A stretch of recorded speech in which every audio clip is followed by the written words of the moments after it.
Dear students, a very good morning to all.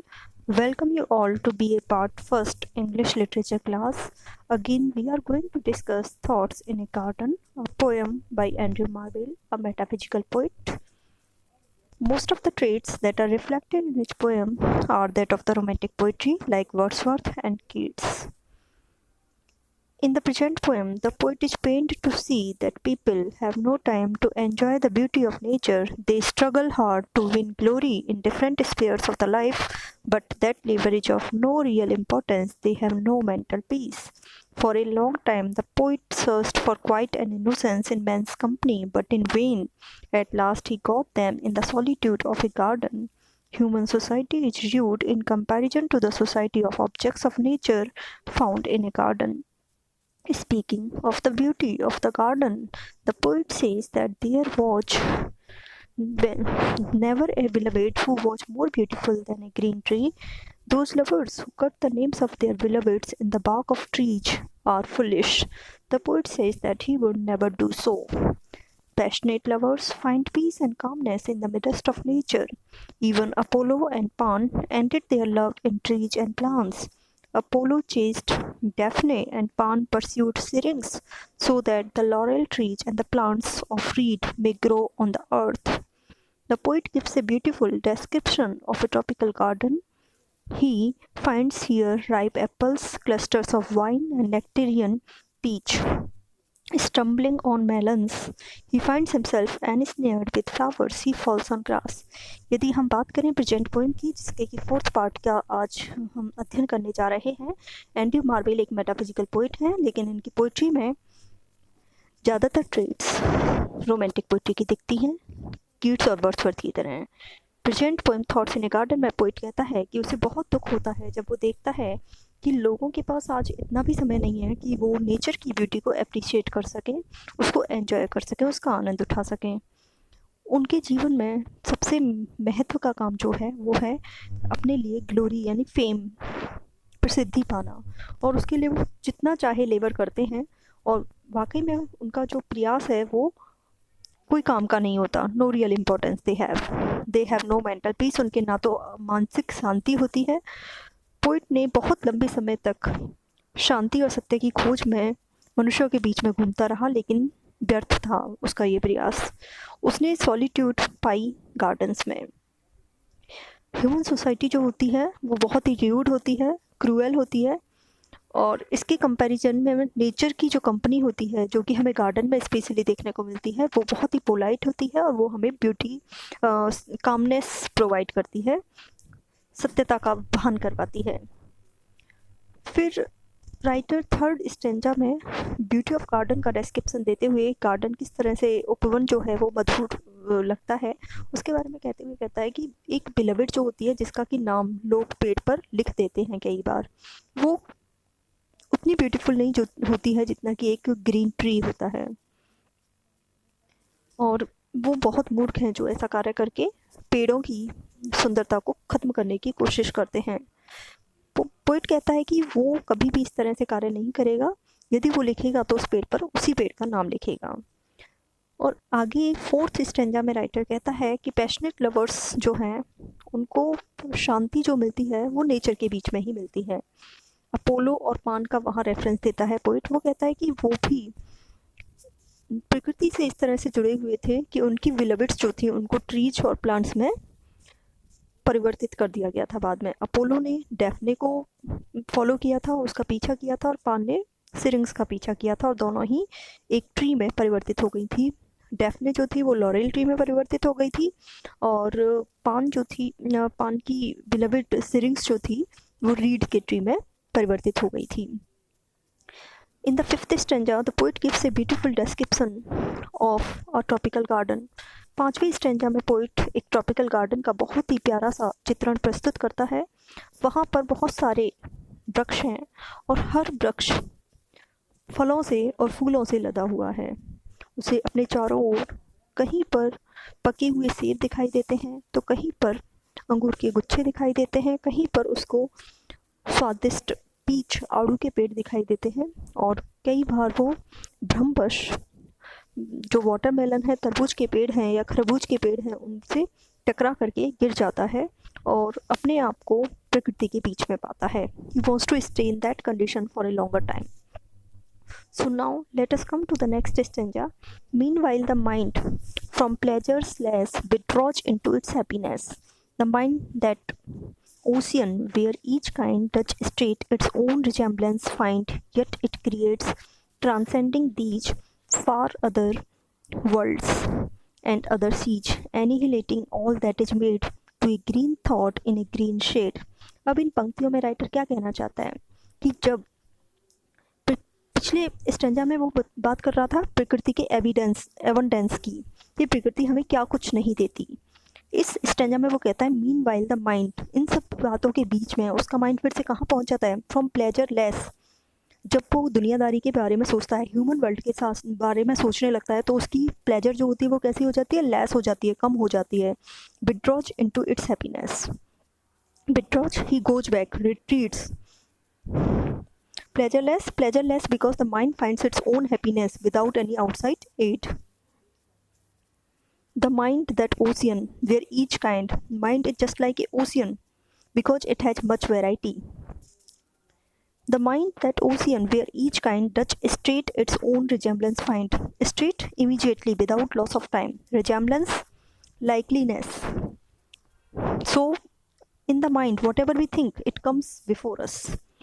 Does straight its own resemblance find, yet it creates, transcending these, transcending, going beyond the limits of, उसके परे. Yet it creates, transcending these, लेकिन कई बार प्रकृति के बीच में जब हम होते हैं तो हम सब कुछ सोचना भी छोड़ देते हैं. For other worlds and other seas, annihilating all that is made. For other worlds, a new heaven and earth. Probably the imaginary garden of Eden the writer is talking about. For other worlds and other seas. He thinks about the other worlds and the other seas. Annihilating all that is made. Annihilating all that is made. Reducing everything to its conception of perfect beauty. Annihilating all that is made to a green thought in a green shade. Green is the color that denotes naturalness and power of growth.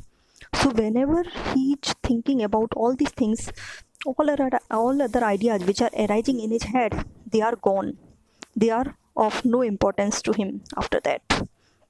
So the poet says that his sense of touch, smell, taste, etc. are all drunk with happiness, but it is not so in the case of his mind. Its pleasure is lesser because it cannot, like his senses, enjoy physical beauty. It can, however, create for its enjoyments an imaginary world where similar sights exist. It is like the ocean with all things like the land. Therefore, it withdraws into its happiness like the ebbing tide of the sea and finds itself in imaginary surroundings of equal beauty. It goes beyond the sights and sounds of the garden to another ideal environment where all things not in conformity with its thoughts are rejected. The physical senses are fully engrossed with the beautiful scenes in the garden. In this condition, the mind feels peaceful and empty. But this does not mean that the mind is inactive in this state. In fact, the mind is intensely active. It immediately creates a new world of its own. It creates a new heaven and a new earth where are innocence, freshness, naturalness, and power and growth. It creates a green thought in a green shade. The poet wants to say that the senses enjoy the beautiful sights of the garden while his mind dreams of the bliss of the paradise like Adam in the Garden of Eden. He finds himself in two worlds at the same time, the physical and spiritual or imaginary. Both the worlds are ideally beautiful.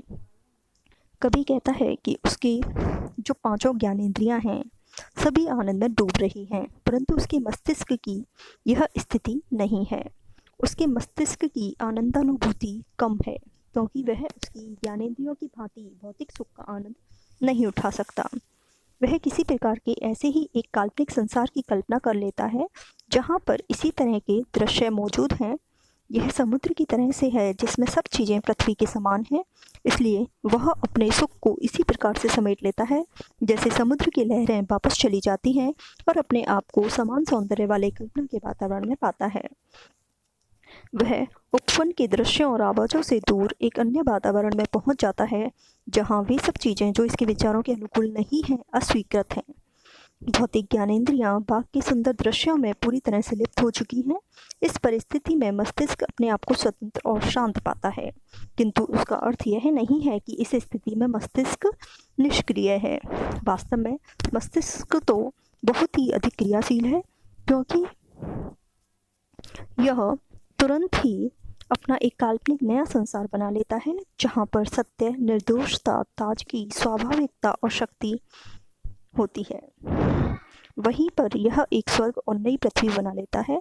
यह हरियाली में एक हरे विचार को उत्पन्न करता है। कवि के कहने का आशय यह है कि उसकी ज्ञानेंद्रियां बाग के सुंदर और सुखद दृश्यों की आनंदानुभूति कर रही हैं, जबकि उसका मस्तिष्क इस स्वर्गीय आनंदानुभूति का अनुभव कर रहा है जैसी कि ईडन के गार्डन में एडन ने की थी। वह एक ही समय में अपने आप को दो संसारों के बीच में पाता है। So now let us come to the next stanza. Here at the fountain's sliding foot, or at some fruit tree's mossy root, casting the body's vest aside, my soul into the boughs doth glide. There like a bird it sits and sings, then wets and combs its silver wings, and till prepared for longer flight, waves in its plumes the various light. Here at the fountain's sliding foot, or at some fruit tree's mossy root covered with moss, very old, काई लगी हुई। Roots को जब पाता है fruit trees की, casting the body's vest aside, body's vest the human body which confines the soul, मानव शरीर जिसके भीतर आत्मा निवास करती है। फाउंटेन फव्वारा या झरने को कहते हैं। फुट नीचे का स्थान। Casting the body's west aside means leaving the human body. My soul into the boughs doth glide. Boughs branches. He feels as if his body is transgressing. His body is lying down and his soul has migrated, and it is entangled into the boughs of the trees, branches of the trees. Then there like a bird it sits and sings. His soul appears to be singing and sitting like a bird onto the trees. Then bats and combs its silver wings, enjoys itself, and till prepared for longer flight, waves in its plumes the various light. For longer flight, for heaven, sliding, फिसलता हुआ, comb, a kind of thing with which you see assemble your hair, बालों को संवारना. Marvel says that whenever he sits at the foot of a fountain with its water flowing past him or near some old root covered with moss, he is filled with joy. His senses drink in the beauty around him. His soul appears to be leaving his body and fly like a bird in the branches of the trees in the garden. There it sits and sings, enjoying itself. It flaps its feathers, and by so doing it expresses its great joy and delight. It moves its wings with the delight, as if preparing itself for flying to a lovable spot in heaven. Like the bird, the poet too prepares himself to loiter about among the beautiful objects of nature, so that his soul may sing of peace and joy to be found in nature. कवि कहता है कि जब कभी वह किसी फव्वारे के पास बैठता है जहाँ पानी बह रहा है, और या फिर किसी पुराने पेड़ की काई लगी हुई जड़ के पास बैठता है, तो वह आनंद से भर जाता है। उसकी ज्ञानेंद्रियाँ चारों ओर के सौंदर्य का आनंद उठाती हैं। उसकी आत्मा शरीर को छोड़कर उस पक्षी के समान उड़ने लगती है जो कि बाग के पेड़ पर उठकर बैठ गया है। वहाँ यह आत्मा बैठकर पक्षी की भांति गीत गाती है और आनंद उठाती है। वह अपने पंखों को फड़फड़ाती है और इस प्रकार अपने आनंद को प्रदर्शित करती है। वह आनंद से अपने पंखों को हिलाती है, मानो स्वर्ग में अधिक सुंदर स्थान पर वह उड़ जाने की तैयारी में है। पक्षी के समान कभी भी उड़ने की तैयारी करता है, ताकि वह प्रकृति की सुंदर चीज़ों का आनंद ले सके और उसकी आत्मा उस शांति के गीत को गा सके जो कि प्रकृति में उसे प्राप्त होती है. The remaining part of this poem we will continue with tomorrow. Thank you all.